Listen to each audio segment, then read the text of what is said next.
नमस्कार, आदाब, सत श्री अकाल। स्वागत है आप सभी का आपके अपने YouTube चैनल पर। आप सबके अपकमिंग एग्जाम के लिए यूपी स्पेशल की एक बहुत इंपॉर्टेंट क्लास आई है, जिसमें हम यूपी जीके से जुड़े सारे इंपॉर्टेंट पॉइंट को डिस्कस करेंगे, जिससे आपके एग्जाम में क्वेश्चन पूछे जाते हैं। अगर आप यूपी पुलिस के अलावा किसी भी एग्जाम की तैयारी कर रहे हैं, यूपी स्पेशल आपके एग्जाम में आता है तो उसमें भी क्लास हेल्पफुल रहेगी। चलिए अपनी क्लास को स्टार्ट करते हैं। देखिए थोड़ा सा गला बैठा हुआ है, तबीयत नहीं सही है, फिर भी आपकी क्लास मिस ना हो, लगातार क्लास आती रहे, इसलिए आज की क्लास रिकॉर्ड की जा रही है। बस आप अच्छे से पढ़ लीजिएगा। उत्तर प्रदेश से जुड़े कुछ इंपॉर्टेंट पॉइंट। उत्तर प्रदेश के मुख्यमंत्री कौन है? उत्तर प्रदेश के वर्तमान में मुख्यमंत्री हैं योगी आदित्यनाथ जी। योगी आदित्यनाथ जी कहाँ के सीट से विधायक है? तो योगी आदित्यनाथ गोरखपुर से विधायक है। अच्छा, गोरखपुर किस नदी के तट पर स्थित है? तो गोरखपुर आपका राप्ती नदी के तट पर स्थित है। अच्छा, गोरखपुर को कौन सा जीआई टैग मिला है? तो गोरखपुर को आपका जीआई टैग कौन सा मिला है? गोरखपुर को जीआई टैग मिला है टेराकोटा का। अच्छा, उत्तर प्रदेश के पहले मुख्यमंत्री कौन थे? उत्तर प्रदेश के पहले मुख्यमंत्री थे गोविंद बल्लभ पंत। उत्तर प्रदेश की पहली महिला मुख्यमंत्री कौन थी? सुचेता कृपलानी। सुचेता कृपलानी उत्तर प्रदेश की पहली महिला मुख्यमंत्री थी। अच्छा, उत्तर प्रदेश की पहली राज्यपाल कौन थी? उत्तर प्रदेश की पहली राज्यपाल थी आपकी सरोजिनी नायडू। सरोजिनी नायडू ना सिर्फ उत्तर प्रदेश की बल्कि किसी भी राज्य की पहली महिला गवर्नर है। अच्छा, सरोजिनी नायडू ने किसी कानपुर अधिवेशन की अध्यक्षता तो नहीं की? बिल्कुल, 1925 के कानपुर अधिवेशन की अध्यक्षता किया था सरोजिनी नायडू ने। सरोजिनी नायडू पहली भारतीय महिला है जिसने कांग्रेस के किसी अधिवेशन की अध्यक्षता की थी। कब की थी? 1925 में कानपुर अधिवेशन की अध्यक्षता की थी। अगर सरोजिनी नायडू पहली भारतीय महिला है तो पहली महिला कौन है जिसने कांग्रेस की अध्यक्षता की थी? 1917 के कलकत्ता अधिवेशन की अध्यक्षता किया था एनी बेसेंट ने। अच्छा, ये दोनों के साथ साथ कांग्रेस से जुड़ा एक और नाम सामने आता है, कादम्बनी गांगुली का। कादम्बनी गांगुली का नाम क्यों आता है? 1890 में जो बॉम्बे अधिवेशन होता है, बॉम्बे अधिवेशन में पहली महिला कादम्बनी गांगुली थी जिसने संबोधन दिया था। कादम्बनी गांगुली भारत की पहली महिला स्नातक है। फर्स्ट ग्रेजुएट महिला भी कौन है? कादम्बनी गांगुली। याद रहेगा कि नहीं? देखो, इस क्लास में हम क्या करेंगे, सारी इंपॉर्टेंट चीज़ों का रिवीजन, क्योंकि सारी चीज़ें आप ऑफलाइन ऑनलाइन क्लासेस में पढ़ चुके हैं। अब आपको क्या करना है, बस बहुत कम टाइम में सारी इंपॉर्टेंट चीज़ों को रिवीजन कराना है। तुम इंटीग्रेटेड तरीके से पढ़ेंगे। हिस्ट्री का पॉइंट आ गया तो उसका भी रिवीजन करेंगे, पॉलिटी का पॉइंट आ जाएगा तो वो भी रिवीजन करेंगे, यूपी जीके के तो करेंगे ही करेंगे। अच्छा, बता दो भैया, यूपी के मंत्री कौन है? यूपी के सूक्ष्म लघु उद्योग मंत्री हैं आपके माननीय राकेश सचान जी। अच्छा, ये बता दो, उद्योगों के लिए हमने 2 बैंक खोली थी। कौन कौन सी बैंक खोली थी? एक बैंक हमने खोली थी 1964 में, industrial development bank of India. Industrial development bank of India क्या कर रही थी? बड़े उद्योगों को लोन दे रही थी। इसी के बाद 1990 में छोटे उद्योगों को लोन देने के लिए हमने एक बैंक खोली थी, सिडबी बैंक।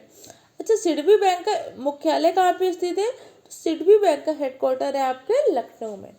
इसी के साथ साथ आयात निर्यात को बढ़ावा देने के लिए 1982 में हमने एक बैंक खोली थी। कौन सी बैंक थी? एक्जिम बैंक। अच्छा, आयात निर्यात को बढ़ावा देने के लिए 1982 में हमने खोली थी Exim bank, export import bank. इसके साथ साथ 1982 में एक और बैंक खोली थी। 12 जुलाई 1982 को हमने क्या किया था? नाबार्ड बैंक खोली थी। नाबार्ड बैंक की कैसे खोली थी? शिवरामन समिति की सिफारिश पर। नाबार्ड बैंक का हेडक्वार्टर कहाँ पे? मुंबई पे। नाबार्ड बैंक के हेड कौन है इस टाइम पे? केवी साजी नाबार्ड बैंक के हेड है। अच्छा, बैंकों की बात कर रहे हो तो ये बता दो, आरबीआई। आरबीआई के गवर्नर कौन है? आरबीआई के वर्तमान में 25वें गवर्नर है शक्तिकांत दास जी। आरबीआई के पहले गवर्नर कौन थे? ऑस्बर्न स्मिथ। पहले भारतीय गवर्नर कौन थे? सीडी देशमुख। आरबीआई का मुख्यालय कहाँ पे है? बम्बई में। क्लियर हो क्या? आगे देख लेते हैं भैया, उत्तर प्रदेश आपका उत्तर प्रदेश बना कैसा। सबसे पहले तो उत्तर प्रदेश में कितने मंडल हैं? उत्तर प्रदेश में 18 मंडल हैं और आपके कितने जिले हैं? 75 जिले हैं। उत्तर प्रदेश का नाम उत्तर प्रदेश कब पड़ा?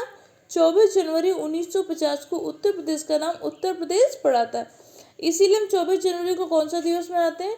24 जनवरी को हम उत्तर प्रदेश दिवस के रूप में मनाते हैं। अच्छा, 24 जनवरी 1950 को कुछ और हुआ था क्या?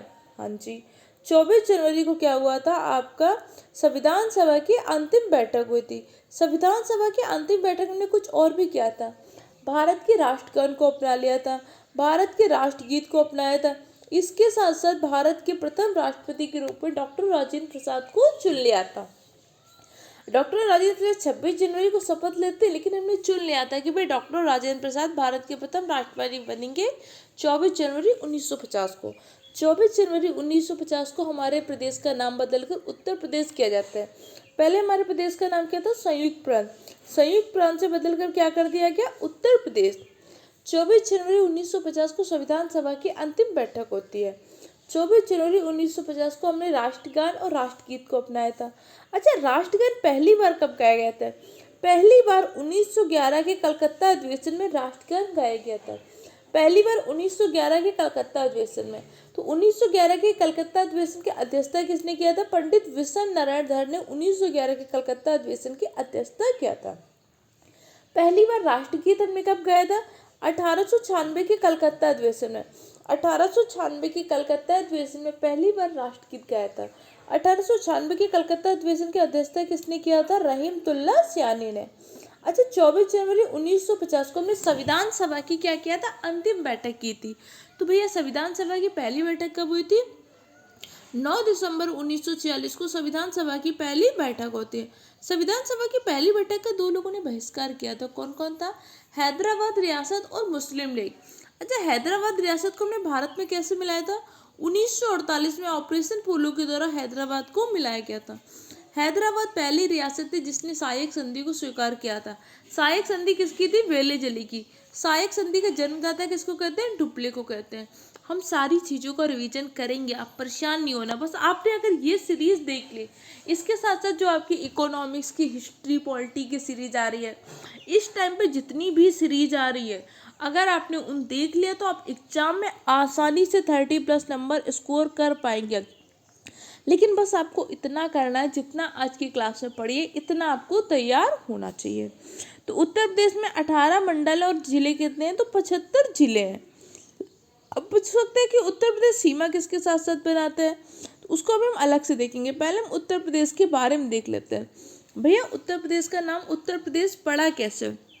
तो सबसे पहले उत्तर प्रदेश का नाम क्या था? 1832 में उत्तर प्रदेश का नाम था उत्तर पश्चिमी प्रांत। क्योंकि पहले क्या हुआ था? 1832 में आगरा प्रेसिडेंसी का गठन हुआ। पहले क्या हुआ? जब आगरा प्रेसिडेंसी का गठन हुआ तो इसका नाम रखा उत्तर पश्चिम प्रांत। उसके बाद इसका नाम 1877 में हमने रखा उत्तर पश्चिम आगरा अवध प्रांत। इसके बाद इसका नाम बदलकर क्या कर दिया गया? इसका नाम बदलकर हमने कर दिया उत्तर पश्चिम प्रांत से हटाकर क्या कर दिया? उत्तर पश्चिम आगरा अवध प्रांत। फिर इसके बाद नाम रखा संयुक्त आगरा अवध प्रांत। संयुक्त आगरा अवध प्रांत को भी बदलकर हमने क्या कर दिया? सिर्फ संयुक्त प्रांत कर दिया। और संयुक्त प्रांत को नाम बदलकर उत्तर प्रदेश कब किया था? 24 जनवरी 1950 को। ये पहली वाली क्लास में पढ़ चुके हैं ना कि कैसे नाम बदला, कैसे राजधानी, तो इसको यहाँ पे नहीं पढ़ेंगे। जो चीज़ें हम पहले पढ़ चुके हैं उसको फिर हम दोबारा नहीं पढ़ेंगे, क्योंकि टाइम कम है, आपको सारी चीज़ों का रिविजन कराना है। तो देखो 24 जनवरी 1950 को हमने नाम रख दिया कि उत्तर प्रदेश उसका नाम है। उत्तर प्रदेश से पहले नाम क्या था? उत्तर प्रदेश से पहले नाम था संयुक्त प्रांत। इसके बाद हम अपने यहाँ पे राज्यों का पुनर्गठन करते हैं। 7वां संविधान संशोधन 1956 के द्वारा राज्यों का हम क्या करते हैं? पुनर्गठन करते हैं। तो 1 नवंबर 1956 को क्या होता है? उत्तर प्रदेश का पुनर्गठन किया जाता है। उत्तर प्रदेश के पुनर्गठन में उत्तर प्रदेश का नाम नहीं बदला जाता, उत्तर प्रदेश का नाम उत्तर प्रदेश ही रहता है। 7वां संविधान संशोधन 1956 के द्वारा कितने राज्य बने थे? 14 राज्य और 6 यूटी का गठन किया गया था। सॉरी, 7वें संविधान संशोधन 1956 द्वारा 14 राज्य और 6 यूटी का गठन किया गया था। अच्छा, ये जो राज्य पुनर्गठन आयोग के अध्यक्ष कौन थे? फजल अली। और फजल अली आयोग के सदस्य कौन कौन से थे? फजल अली आयोग में 3 सदस्य थे, फजल अली, के.एम. पटेकर और हृदयनाथ कुंचरू। अब इसके बाद उत्तर प्रदेश का क्या होता है? 9 नवंबर 2000 को 9 नवंबर 2000 को क्या होता है? उत्तर प्रदेश के 13 पर्वतीय जिलों को अलग करके एक नया राज्य बनाते हैं, उत्तरांचल। वर्तमान में हम उत्तरांचल को किस नाम से जानते हैं? उत्तराखंड के नाम से जानते हैं। तो हमारे उत्तर प्रदेश का पूर्व नाम क्या था? संयुक्त प्रांत था। इसके बाद राज्य का पुनर्गठन कब हुआ था? 1 नवंबर 1956 को। उत्तर प्रदेश की राजधानी लखनऊ कब बनी? 1921 में उत्तर प्रदेश की राजधानी लखनऊ आंशिक रूप से बनी। 1935 में उत्तर प्रदेश की राजधानी लखनऊ पूर्ण रूप से बनी थी। उत्तर प्रदेश का स्थापना दिवस कब मनाते हैं? 4 जनवरी को उत्तर प्रदेश का स्थापना दिवस। क्षेत्रफल कितना? 2,40,928 किलोमीटर। क्षेत्रफल के आधार पर उत्तर प्रदेश का कौन सा स्थान है? चौथा स्थान है। जनसंख्या के आधार पर उत्तर प्रदेश का कौन सा स्थान है? पहला स्थान है। उत्तर प्रदेश की 2 राजभाषा है, एक तो आपकी हिंदी है, दूसरी क्या है? उर्दू। उत्तर प्रदेश का उच्च न्यायालय कहाँ पे? इलाहाबाद में। इसकी मुख्य पीठ बैठती है इलाहाबाद में, जबकि खंडपीठ कहाँ पे बैठती है? खंडपीठ बैठती है आपके लखनऊ में।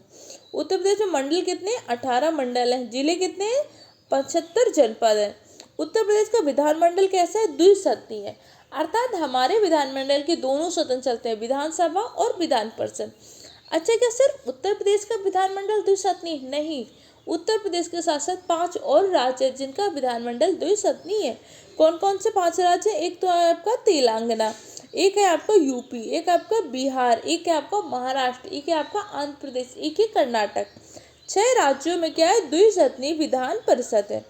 अच्छा, ये बताओ विधानमंडल का उल्लेख हमारे संविधान में कहाँ पे किया गया है? विधानमंडल का उल्लेख हमारे संविधान के अनुच्छेद 168 में किया गया है। अनुच्छेद 169 में क्या किया गया? विधान परिषद का उल्लेख किया गया है। अनुच्छेद 170 में क्या किया गया? विधानसभा का उल्लेख किया गया है। अनुच्छेद 171 में क्या किया गया? विधान परिषद की संरचना का उल्लेख किया गया है। हमारे भारत के सिर्फ 6 राज्य हैं जहाँ पर विधान परिषद है। 6 राज्य कौन कौन से हैं? तेलंगाना, यूपी, बिहार, महाराष्ट्र, आंध्र प्रदेश, कर्नाटक। इसके अलावा सभी राज्यों में क्या है? सिर्फ विधानसभा है। अब देखो, विधानसभा का सदस्य बनने की न्यूनतम आयु कितनी होनी चाहिए? 25 वर्ष होनी चाहिए। विधानसभा और लोकसभा का सदस्य बनने की न्यूनतम आयु है 25 वर्ष। विधान परिषद और राज्यसभा का सदस्य बनने की न्यूनतम आयु है क्या? 30 वर्ष। राष्ट्रपति, राज्यपाल, उपराष्ट्रपति बनने की न्यूनतम आयु कितनी है? 35 वर्ष। स्थानीय निकाय का सदस्य बनने के लिए, जैसे कि पंचायत और नगर पालिका का चुनाव लड़ने की न्यूनतम आयु कितनी है? 21 वर्ष। मतदाता बनने की न्यूनतम आयु कितनी है? 18 वर्ष। पहले मतदाता बनने की न्यूनतम आयु कितनी थी? 21 वर्ष। बाद में हमने 61वां संविधान संशोधन 1989 के द्वारा क्या किया? मतदाता की आयु को 21 वर्ष से घटाकर कितना कर दिया? 18 वर्ष। अच्छा, जब हम 61वां संविधान संशोधन कर रहे थे तो उस टाइम पे प्रधानमंत्री कौन था? राजीव गांधी जी। अभी हाल ही में क्या हुआ? राजीव गांधी खेल रत्न अवार्ड का नाम बदलकर मेजर ध्यानचंद खेल रत्न अवार्ड कर दिया गया है। अच्छा, ध्यानचंद का जन्म दिवस कब आता है? 29 अगस्त को। 29 अगस्त को मेजर ध्यानचंद के जन्म दिवस को हॉकी दिवस के रूप में मनाते हैं। भारत का राष्ट्रीय खेल क्या है? हॉकी। उत्तर प्रदेश का राजकीय खेल क्या है? हॉकी। पाकिस्तान का राष्ट्रीय खेल क्या है? हॉकी। तीनों की क्या है? हॉकी। ध्यान रहेगा कि नहीं? अच्छा, 29 अगस्त को अगर हम राष्ट्रीय खेल दिवस मनाते हैं तो 29 जुलाई को कौन सा दिवस मनाते हैं? 29 जुलाई को बाघ दिवस के रूप में मनाते हैं। तो फिर भैया 29 जून को कौन सा दिवस मनाते हैं? 29 जून को पीसी महालनोबिस के जन्म दिवस के रूप में, केंद्रीय सांख्यिकी दिवस के रूप में मनाते हैं। सीएसओ की स्थापना कब हुई थी? सीएसओ की स्थापना हुई थी आपकी 1951 में। एनएसएसओ की स्थापना कब हुई थी? एनएसएसओ की स्थापना हुई थी 1950 में। स्पीड धीमी लग रही हो, तेज लग रही हो, आप यूट्यूब में ऑप्शन होता है वहाँ से कर लीजिएगा, लेकिन बस एक काम करिएगा, सारे इंपॉर्टेंट वर्ड को रट लीजिएगा। इस बार अगर सिलेक्शन लेना है, अगर वर्दी आपका जुनून है, तो बस ये 15 से 20 दिन बहुत अच्छे से पढ़ लीजिए। इसी के साथ साथ विधानमंडल कैसा है? द्विसदनीय। उत्तर प्रदेश विधान परिषद के सदस्यों की संख्या, हमारे यहाँ पे विधान परिषद में कितने? 100 संख्या है। देखो, पहले हमारे यहाँ पे एंग्लो इंडियन के लिए 1 थी, लेकिन अब हमने क्या कर दिया है? 104वां संविधान संशोधन के द्वारा SC ST का आरक्षण तो 10 वर्ष के लिए बढ़ा दिया है, लेकिन एंग्लो इंडियन के आरक्षण को समाप्त कर दिया है। तो हमारे यहाँ पे जो एंग्लो इंडियन की सीट थी वो समाप्त हो गई है। लेकिन पूछेगा उत्तर प्रदेश में विधान परिषद की सीट कितनी? सीट तो हमारे यहाँ अभी भी 100 है। उत्तर प्रदेश में लोकसभा की सीटें कितनी हैं? 80 सीटें हैं। राज्यसभा की कितनी सीटें? 31 सीटें हैं। इसी के साथ साथ आपकी विधानसभा की कितनी सीटें? विधानसभा की 404 सीटें हैं। ध्यान रखिएगा, उत्तर प्रदेश में मैक्सिमम लोकसभा की सीटें हैं, मैक्सिमम राज्यसभा की सीटें हैं। अच्छा, लोकसभा का उल्लेख हमारे संविधान में कहाँ पे किया गया है? लोकसभा का उल्लेख हमारे संविधान के आर्टिकल 81 में किया गया है। राज्यसभा का उल्लेख कहाँ पे किया गया? अनुच्छेद 80 में किया गया है। संसद का उल्लेख कहाँ पे किया गया? 79 में। अच्छा, ये बता दो भैया राज्यपाल का उल्लेख कहाँ पे? राज्यपाल का उल्लेख है अनुच्छेद 153 में, राज्यपाल का उल्लेख है। अनुच्छेद 152 में उल्लेख किया गया राज्य की परिभाषा। हमारे संविधान में 3 जगह पे राज्य की परिभाषा को उल्लेख किया गया है, अनुच्छेद 12, अनुच्छेद 36 और अनुच्छेद 152। देखो पता है, अगर मैंने आपके क्या हुआ है, जो 17-18 को जो पेपर आपके लीक हो गए थे, वो जो 4 शिफ्ट में पेपर हुए, उन पेपर का, इसके साथ साथ यूपी पुलिस के प्रीवियस ईयर पेपर का एनालिसिस किया। देखो क्वेश्चन यूपी जीके में क्या हो रहा है, संस्कृत वाले टॉपिक से ज़्यादा पूछ रहा है कि भाई आपके यहाँ पे कोई शोध संस्थान तो नहीं स्थित है, आपके यहाँ एक जिला एक उत्पाद में कोई प्रोडक्ट तो प्रसिद्ध नहीं है, आपके यहाँ पे कुछ प्रमुख स्थल तो नहीं हुआ है, आपके यहाँ पे कोई प्रमुख व्यक्ति तो नहीं है, उससे जुड़ा अवार्ड तो नहीं मिला, उसको कुछ मिला तो नहीं है। इसके साथ साथ आपके उत्तर प्रदेश की जलवायु कैसी, उत्तर प्रदेश के वन कैसे, उत्तर प्रदेश की नदियाँ कैसी, ऐसे क्वेश्चन पूछ रहा है। और जो क्वेश्चन आपके पॉलिटी से जुड़े क्वेश्चन है ना, उसमें क्वेश्चन वो अनुच्छेद से क्वेश्चन पूछ रहा है, उसके क्वेश्चन वो पॉलिटी से ही पूछ रहा है, इसलिए हम उन सब चीज़ों को भी समावेश करके डिस्कस करेंगे। आपको परेशान नहीं होना है, आपको ऐसा नहीं लगे कि जीके की क्लास चल रही, नहीं, हम यूपी जीके भी कवर करेंगे, इसके साथ साथ ओवरऑल उस जीके को भी कवर करेंगे। अब आपका एम क्या है, सिलेक्शन के लिए कोई भी पॉइंट मिस ना हो, इसलिए मैं सारे पॉइंट को रिवाइज कराती चली जाऊँगी। ठीक है, ये चीज़ समझ में आ गई कि नहीं। देखो इस बार आपका क्या हुआ था, लोकसभा का 18वीं लोकसभा के लिए चुनाव हुआ है, तो 18वीं लोकसभा आपके लिए बहुत इंपॉर्टेंट है, बिल्कुल रट कर जाइएगा। प्रथम मुख्यमंत्री कौन है, उत्तर प्रदेश के प्रथम मुख्यमंत्री बने थे गोविंद बल्लभ पंत। वर्तमान मुख्यमंत्री कौन है, योगी आदित्यनाथ जी। प्रथम राज्यपाल कौन है, प्रथम राज्यपाल बनी थी सरोजिनी नायडू जी। भारत का उत्तर प्रदेश का स्थिति और विस्तार कैसे है, ये भारत के उत्तर में स्थित है, इसीलिए पहले इसको क्या बोलते थे, उत्तर पश्चिम प्रांत। 23.5 डिग्री से 52 उत्तरी अक्षांश से लेकर 30 डिग्री 28 उत्तरी अक्षांश, तो पूर्वी देशांतर में कहा 77 डिग्री 3 मिनट पूर्वी देशांतर से 84 डिग्री 39 मिनट पूर्वी देशांतर तक उत्तर प्रदेश का विस्तार है। उत्तर प्रदेश का सीमावर्ती राज्य और देश क्या है, देखो उत्तर प्रदेश उत्तर में तो क्या करता है, उत्तराखंड से सीमा बनाता है और हिमाचल प्रदेश से, पश्चिम में हरियाणा, दिल्ली और राजस्थान से, दक्षिण में मध्य प्रदेश, छत्तीसगढ़ से, पूर्व में झारखंड, बिहार और नेपाल से सीमा बनाते हैं। आप क्वेश्चन पूछ सकते हैं कि भैया उत्तर प्रदेश सीमा कहाँ से बनाता है, देखो उत्तर प्रदेश पूर्व में क्या करते हैं, एक तो आपके झारखंड से सीमा बनाता है, एक आपके बिहार से सीमा बनाता है, एक आपकी किससे सीमा बनाता है, बिहार झारखंड के साथ साथ नेपाल से सीमा बनाता है। उत्तर में एक तो आपका उत्तराखंड से सीमा बनाता है, दूसरा आपका हिमाचल प्रदेश से बनाता है। इसके साथ साथ आपके दक्षिण में किससे बनाता है, दक्षिण में एमपी और छत्तीसगढ़ से।